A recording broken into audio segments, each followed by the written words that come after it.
Salam sejahtera Malaysia, denyut nadi suara rakyat bergema di channel ini. Kes adik Bella masih belum selesai dan saya juga turut mengambil keputusan untuk bersama-sama dengan rakyat Malaysia seramai 30 juta orang rakyat Malaysia. Saya bersama dengan kerabat diraja, saya bersama dengan Tengku Mahkota Johor untuk sama-sama mahu menegakkan pembelaan bagi mereka-mereka yang didera. Tuan-tuan dan puan-puan yang dihormati, walaupun begitu saya tak pernah kata sama ada Siti Bainun bersalah ataupun tidak. Cuma saya hanya mengutuk sekeras-kerasnya perbuatan tak berperi kemanusiaan yang lebih teruk dari binatang ini, tuan-tuan dan puan-puan. Bagaimana mungkin manusia-manusia mempunyai hati seperti binatang begini, tuan-tuan dan puan-puan. Walau bagaimanapun setakat ini Bella masih lagi perlu ditegakkan keadilan baginya. Saya sokong justice for Bella, dan bukan hanya sekadar justice for Bella, tapi justice for all. Justice untuk semua yang telah mengalami begini. Tuan-tuan dan puan-puan, denyut nadi suara rakyat bergema di channel ini. Kamu komen, adakah kamu bersama dengan kami? Adakah kamu bersama dengan kami untuk membela orang-orang, sama ada orang yang kecil, orang yang besar, masih kecil, dah tua-tua, tapi kalau didera, tetap saya tak sokong dan saya kutuk sekeras-kerasnya perbuatan ini. Apapun tuan-tuan dan puan-puan yang dihormati sekalian, ramai orang tanya dengan saya, siapa Bella ini? Bella pula, maafkan saya, siapa Siti Bainun ni? Apa sebenarnya ada pada Siti Bainun? Jadi saya pun belek-belek lah dokumen-dokumen yang ada di internet dan sebagainya. Jadi saya pun terjumpalah beberapa fakta tentang Bella, dan fakta itu disertai dengan gambar-gambar, tuan-tuan dan puan-puan. Jadi orang selalu kata gambar berbicara lebih jelas, lebih kuat daripada hanya sekadar kata-kata. Tapi gambar pun pandai diedit juga. Jadi saya dapati satu dokumen atau satu maklumat yang penting berkaitan dengan siapa Bella. Bella lagi, siapa Siti Bainun. Jadi saya ingin kongsikan kepada tuan-tuan dan puan-puan, siapa Siti Bainun sebenarnya. Ada 5 fakta tentang Siti Bainun yang ramai tak tahu dan ramai pasti nak tahu. Kamu pasti terkejut. Jadi tuan-tuan dan puan-puan, saya minta supaya kamu komen ketika video ini, ataupun kamu komenlah, kemudian berikan pendapat kamu lah, apa pendapat kamu, dan sekurang-kurangnya nyatakan pendirian kamu. Adakah kamu juga bersama dengan kami mengutuk perbuatan manusia-manusia yang menzalimi orang-orang yang tidak berdaya. Dalam arti kata lain, tidak semestinya kes Bella, tapi seluruh kes secara umum, mana saja yang berlaku begini, kami mengutuk sekeras-kerasnya perbuatan ini. Okey. So 5 fakta mengenai Siti Bainun, iaitu orang yang tertuduh dalam kes Justice for Bella. Okey. Terus sekejap, tunggu dulu. Saya nak berhenti sekejap. Nak berhenti sekejap beli beras dulu, no. Saya beli beras dulu, kemudian kita sambung semula 5 fakta tentang siapa Bella yang ramai tak tahu, tuan-tuan dan puan-puan. Saya pun baru tahu. Okey. Tunggu saat, no. Okey, tuan-tuan dan puan-puan, kita teruskan. Baik. Ada hikmah di sebalik disahkan positif COVID-19. Akhirnya ada insan yang telah berjaya membongkarkan segala-galanya, tuan-tuan dan puan-puan, termasuklah mengenai sikap sebenar Siti Bainun, iaitu pengasas rumah kebajikan tersebut, yang pada ketika ini dituduh, orang yang menjadi orang yang tertuduh telah mendera Bella di satu rumah perlindungan yang dikenali sebagai Rumah Bonda. Okey, sejak tular Justice for Bella ini, berbagai kisah dan fakta tentang Siti Bainun yang berlegar-legar di media sosial. Yang paling menyedihkan tuan-tuan dan puan-puan ialah keadaan Bella yang memang nampaknya amat kesian, memang merobek jiwa. Kamu komen ya. Adakah kamu pun menangis ketika lihat Bella? Buat pertama kalinya saya lihat video Bella ketika ada seorang yang menggelar dirinya sebagai ibu. Ibu betul dirakam video Bella penuh. Saya memang mengalir air mata tuan-tuan dan puan. Penuh badan Bella penuh dengan luka. Penuh dengan luka. Aduh, saya tak boleh nak fikir macam mana. Kesianlah. Memang amat kesian tuan-tuan dan puan. Jadi fakta yang pertama tentang Bella ialah ramai orang kata Bella ini orang kuat UMNO.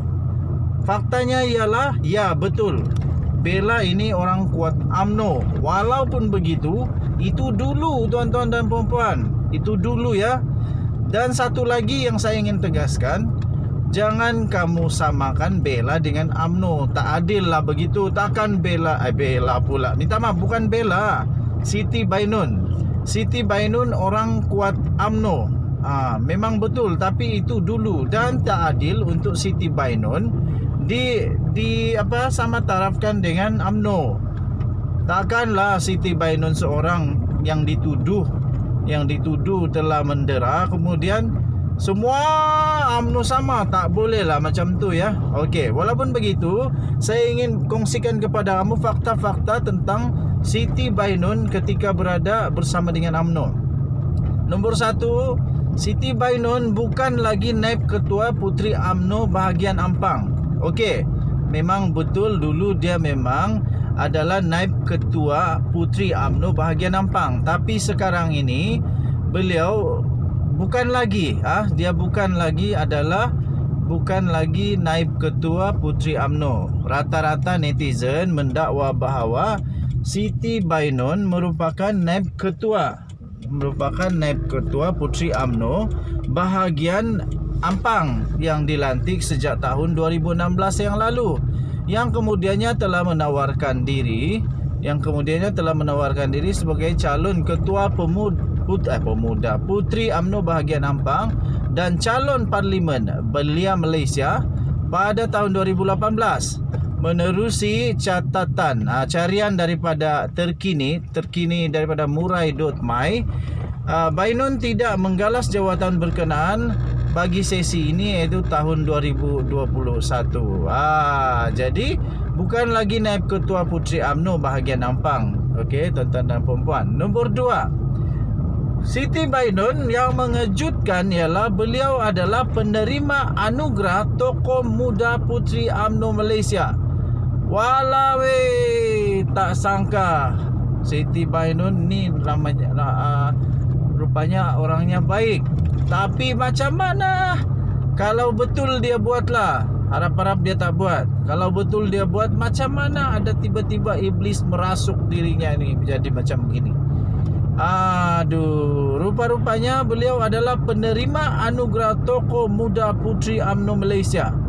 Untuk rekod, Siti Bainun adalah merupakan tokoh Puteri UMNO yang telah menerima anugerah khas Pergerakan Puteri UMNO dari bekas Perdana Menteri Malaysia sendiri dan juga bekas Presiden UMNO, iaitu Datuk Seri Najib Tun Razak pada tahun 2016 yang lalu tuan-tuan dan puan-puan. Jadi Siti Bainun ini bukan calang-calang orangnya.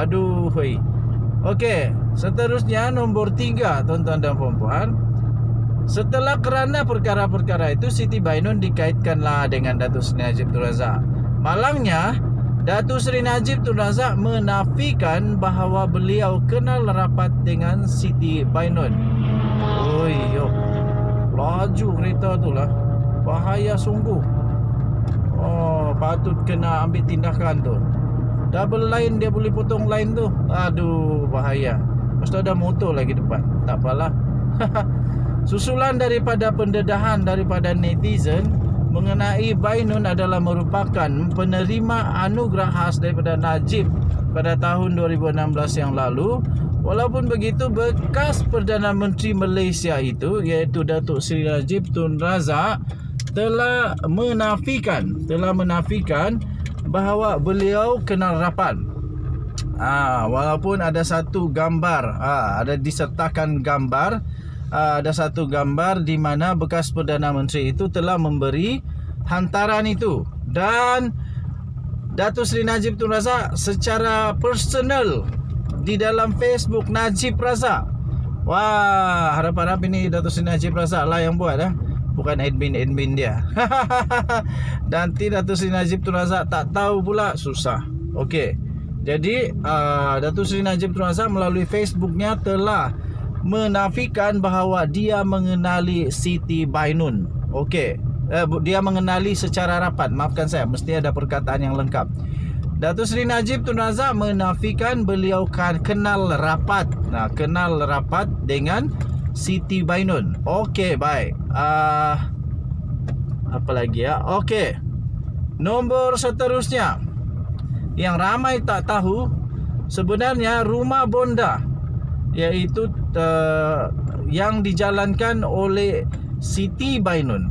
Rumah bonda juga pernah mempunyai satu kes kematian sebelum ini. Ya ampun. Aduh, apa yang jadi dengan rumah bonda ni? Rupa-rupanya ada satu kisah yang menyayat hati seluruh Malaysia. Mungkin kamu masih ingat kisah tentang adik Adam, iaitu bayi istimewa yang telah meninggal dunia di rumah bonda pada 3 Mei 2020. Susulan daripada tularnya kes penderaan adik Bella ini, netizen telah menuntut agar kertas siasatan untuk adik Adam yang telah meninggal di rumah bonda dibuka semula. Kamu setuju atau tidak? Saya setuju. Bukalah kertas siasatan semula. Kalau tak salah tak apa. Kalau salah mesti ada siasatan. Tapi kalau ditanya perlu ada atau tidak dibuka semula, saya setuju supaya dibuka semula. Okey, jadi dibuka kerana disyaki mempunyai kes yang mencurigakan. Okey, jadi adalah perkongsian-perkongsian daripada netizen, contohnya daripada F. Ahmad yang tular di laman Facebook. Ramai yang terkejut melihat keadaan fizikal adik Adam di awal kelahirannya sehingga meninggal dunia. Netizen, warga negara netizen, warga negara netizen memohon supaya ramai yang mahu supaya siasatan dibuka semula. Kamu setuju tak? Aku setuju. Okey, seterusnya tuan-tuan dan puan-puan. Fakta seterusnya yang mengejutkan adalah Mas Ermiati. Mas Ermiati ketepikan persahabatan untuk supaya keadilan dapat ditegakkan. Saya setuju. Sahabat tetap sahabat, kawan tetap kawan, salah tetap salah. Seperti yang dipetik oleh Datuk Seri Najib Tun Razak, Datuk Wira Haja Mas Ermiati bin Samsudin menerusi hantaran di laman Facebooknya juga mengakui mengenali Siti Bainun. Ya, ramai yang kenal rupanya dia ni. Malah sebelum tularnya kes tersebut, Bainun ada menghubunginya dan memohon bantuan untuk kes anak di dalam jagaan rumah bonda. Tuan-tuan dan puan-puan, katanya di dalam hantaran itu ketepikan soal persahabatan. Mas sebaliknya menyerahkan isu ini pada pihak berkuasa dan sekiranya didapati bersalah, dia memohon agar bersalah tersebut dikenakan hukuman yang sewajarnya. Saya setuju, tuan-tuan dan puan-puan. Okey, jadi tuan-tuan dan puan-puan, itulah antara beberapa fakta yang menarik tentang Siti Bainun. Yang ramai tak tahu. Okey, tuan-tuan dan puan-puan, pastikan kamu komen apa pendapat kamu. Adakah kamu juga turut bersama dengan kami yang mau menegakkan keadilan demi Bella? Okey, dan bukan Bella saja tapi seluruh dunia. Okey?